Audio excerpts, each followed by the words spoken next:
তাদের মধ্যে শীত বস্ত্র বিতরণ করুন। তারই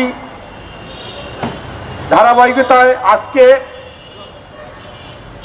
দেশপ্রেমিক দল তাদের ব্যানারে তারেক রহমানের আহ্বানে শীত বস্ত্র বিতরণ করতে এসেছেন।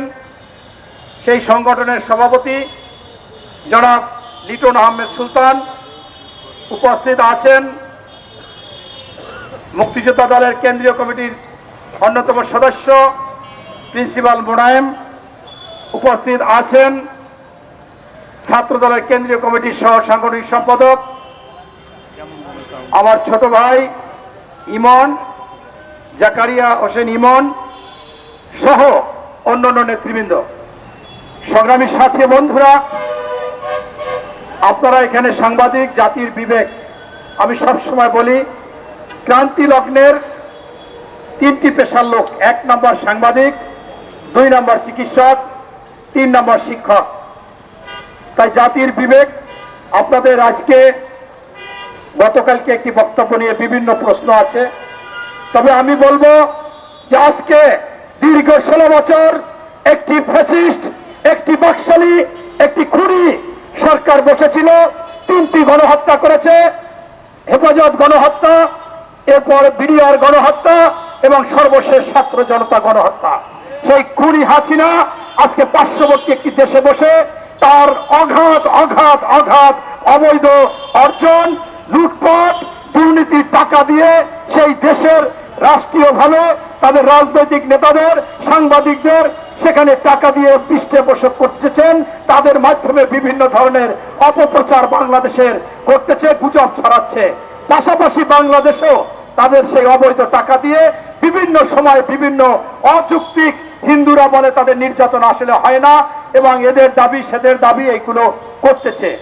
তাই আজকে যে সরকার আছে তাদের উচিত ছিল শুরুতেই এই অবৈধ অর্জনকারী একেবারে টোকাই লীগ থেকে Awami League, top to bottom যারা অবৈধ পয়সা উপার্জন করেছে, দখল করেছে, চাঁদাবাজি করেছে, দর্শক লীগে পরিণত হয়েছিল, হাতুড়ি লীগে পরিণত হয়েছিল, খুনি লীগে পরিণত হয়েছিল, দুর্নীতিবাজ লীগে এবং একটা দলীয় লীগ সর্বত্র ছিল, তাদেরকে আইনের আওতায় এনে তাদের অবৈধ উপার্জনকে বাজেয়াপ্ত করলে এই সমস্যাগুলো হতো না।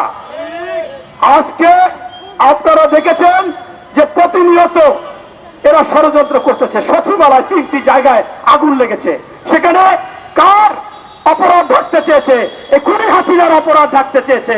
সেখানে কার অপরাধ ঢাকতে চেয়েছে? ওই সেতুমন্ত্রী ওখানে দপ্তর ছিল ওবায়দুল কাদের, আপনারা যারা কাউয়া কাদের বলে, 1983 কোটি টাকার পদ্মা সেতু 70,000 কোটি টাকা খরচ করেছে। তাই সেই ফাইলগুলো ওখান থেকে পুরে ছাই করে ফেলেছে স্থানীয় সরকার মন্ত্রণালয়, সবচেয়ে দুর্নীতিবাজ সেইখানেও সেইগুলো করেছে সেই ফাইল। এরপর আপনারা জানেন যে যখন বিডিআর হত্যার যখন তদন্ত চলছে, তারা কিছু গুরুত্বপূর্ণ ফাইল যখন তলব করছে, তখনই এরা বুঝতে পেরেছে যে আমরা যে দুর্নীতি করেছি, আমাদের সেই দুর্নীতি আপনার আজকে থাকতে হবে যাতে কোনোভাবে না দেখা যায়। তাই এই সচিবালয় আজকে শেখ হাসিনার এই ষড়যন্ত্রে আজকে তিনি সচিবালয়ে আগুন দিয়েছেন এবং এই খুনি হাসিনার প্রতাত্তা বিভিন্ন সচিব, আপনারা পেপার পত্রিকায় দেখেছেন, ডজন ডজন ছবি আসছে। এই সচিবরা আজকে আবার বাংলাদেশে সর্বত্র অশান্তি করতেছে। তাই তাদের প্রতাপটাকে এখান থেকে সরাতে হবে। সেই সরকার সেইটা করতে পারেনি। এমনকি আমরা দেখেছিলাম 626 জন কোথাও লুকিয়েছিল, সেখান থেকে মাত্র 6 জনকে গ্রেফতার করতে পেরেছিল আর 620 জন চলে গেছে। এরকম হাজার হাজার পার্শ্ববর্তী দেশে গেছে। তবে আমি একটা কথা বলি, সেইটা হচ্ছে যদিও হাস্যকর, মোদি তোমারও ডেট ওভার হয়ে গেছে আর শেখ হাসিনারও ডেট ওভার হয়ে গেছে। কিসের ডেট ওভার? ওই যে তুমি স্বামী স্ত্রী বলো, এখন এই ডেট ওভার মাল দিয়ে তোমাদের কিছু মেলামেশায় কিছুই হবে না, হওয়ার কায়দা নাই, বয়স নাই ভাই, শেষ হয়ে গেছে। তোমরা ডেট ওভার, এই ডেট ওভার থেকে আর কিছু হবে না। এরপরে আমি বলতে চাচ্ছি, গতকালকে আমাদের বিএনপির সিনিয়র যুগ্ম মহাসচিব রুহুল কবির রিজভী সাহেব একটা কথা বলেছে জামাতকে নিয়ে। বলেছে যে আপনারা খোলা পানিতে মাছ শিকার করতে চান, ভারতের প্রতি এত দরদ, ক্ষমতায় আসতে চান, এর প্রেক্ষাপটে জামাতের আবার একজন সিনিয়র সেক্রেটারি তিনি বলেছে যে বিএনপি 18 সালে নির্বাচনে গিয়ে জাতির সাথে বেইমানি করেছে। লজ্জা লাগে না? 18 সালে ধানের শীষের প্রতীক নিয়ে আপনার এই আমির, আপনার জেনারেল সেক্রেটারি, আপনারা 30টা জায়গায় বা 25টা জায়গায় নির্বাচন করেছিলেন। এটা মনে নাই? আপনারা তাহলে জাতির সাথে বেইমানি করেন নাই? আপনারা নির্বাচনে গেলেন কেন? আপনারা বলতেন না না না, আমরা জাতির সাথে বেইমানি করতে চাই না। ভাই, এখনো শহীদদের রক্তের দাগ শুকায়নি, এখনো শহীদদের রক্তের দাগ শুকায়নি। হাজার হাজার মানুষ পঙ্গু, তাদের চিকিৎসা হচ্ছে না, চিকিৎসা নিতে পারতেছে না। মুষ্টিমেয় কিছু পারলেও সবাই পারেনি। আপনাদেরকে কেন রুহুল কবির রিজভী এটা বলেছে? এই জন্য বলেছে, যখনই এই সরকার, ফ্যাসিস্ট সরকার পালিয়ে গিয়েছে, তার কে ক্ষমা করে দিয়েছি। তখন দেলোয়ার হোসেন সাঈদীর ছেলে মাসুদ সাঈদী বলল, আপনি ক্ষমা করতে কে? আপনি জামাতের আমির, আপনার সন্তান কি হত্যা হয়েছে, নিহত হয়েছে?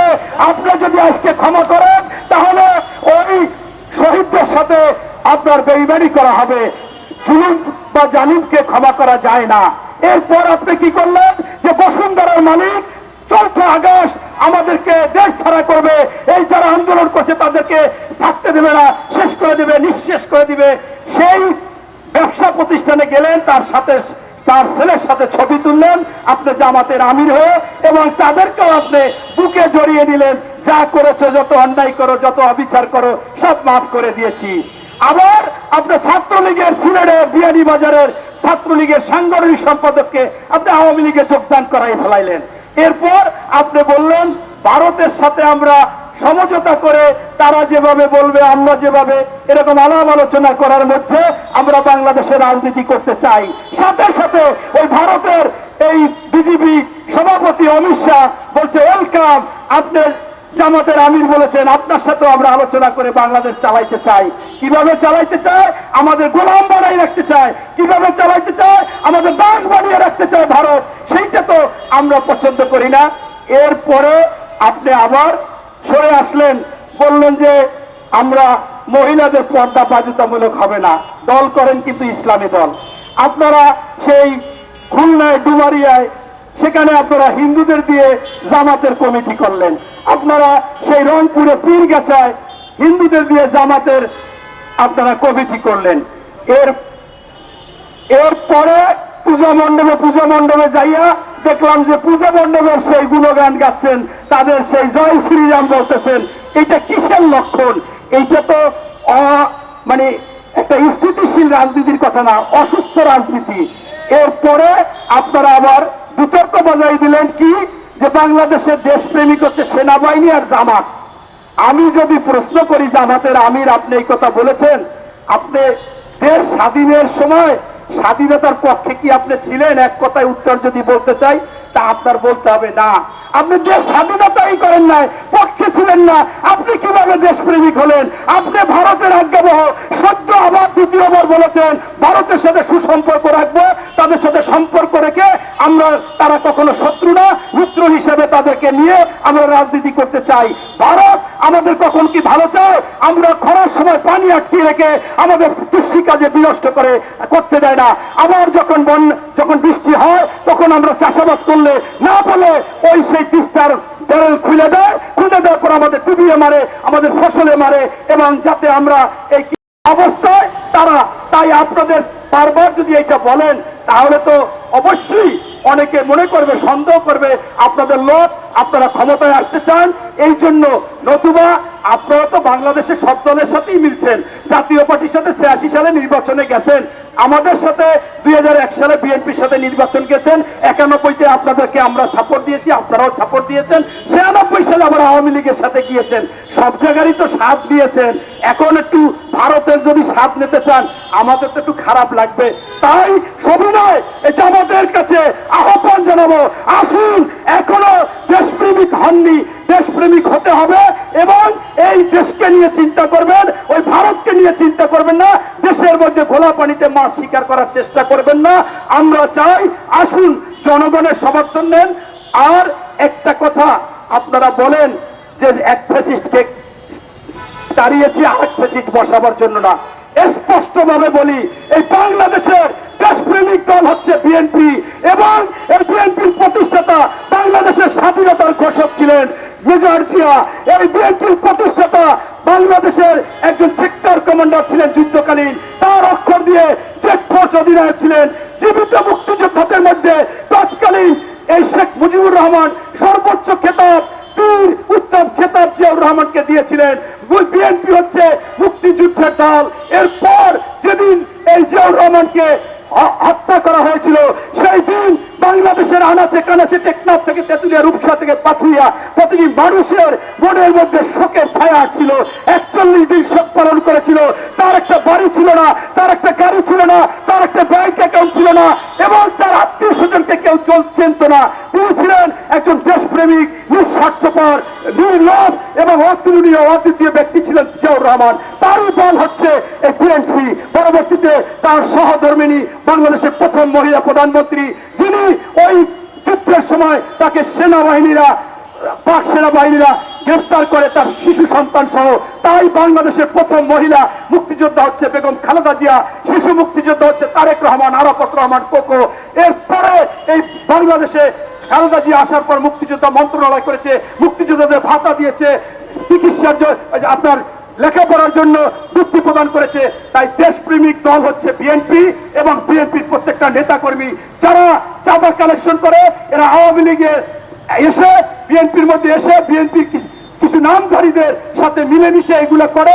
ইতিমধ্যে 1800 নেতাকর্মীকে যারা সংশ্লিষ্ট আছে তারেক রহমান সাহেব বহিষ্কার করেছে এবং 5ই আগস্ট থেকে প্রতিদিনের বক্তব্য বলে সন্ত্রাস চলবে না, দখলবাজ চলবে না, চাঁদাবাজি চলবে না এবং যদি এইটা কেউ করে সে নেতা না, সে দানব মানুষ। তাই এখনো এই গতকালকেও বলছে এরকম সন্ত্রাসী, দখলবাজ, চাঁদাবাজ বিএনপির নাম যদি বলে বা থাকে আপনারা ধরিয়ে দেন, আপনাদের কাছে আহ্বান জানাই। তাই আমি সর্বশেষ বলবো বিএনপি হচ্ছে দেশপ্রেমিক দল, বিএনপি হচ্ছে জনগণের দল। বিএনপির তারেক রহমান সাহেব বলছে জনগণ যেভাবে চাবে তাদের আশা আকাঙ্ক্ষা নিয়ে এই দল চলবে। পরবর্তীতে যদি বিএনপিকে আপনারা ক্ষমতায় আনেন, ভোট দেন, তাহলে তারা আপনাদের কথা মতো চলবে। এই বলে আমি আমার বক্তব্য শেষ করলাম। আল্লাহ হাফেজ। ঠিক আছে, পরে পরে দেখা যাবে। আপনার চুপচাপ বসে থাকেন, যাওয়ার পরে উঠবেন না।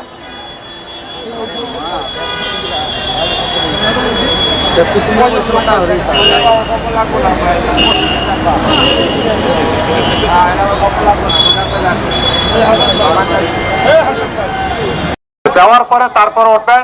আপনারা ধৈর্য সহকারে বসেন, আপনারা ধৈর্য সহকারে বসেন। কেউ বিশৃঙ্খলা করবেন না, কেউ বিশৃঙ্খলা করবেন না। আপনারা ধৈর্য সহকারে বসেন, আপনারা সবাই পাবেন, সবাই পাবেন, আপনারা সবাই পাবেন। কেউ ধৈর্য হারা হবেন না।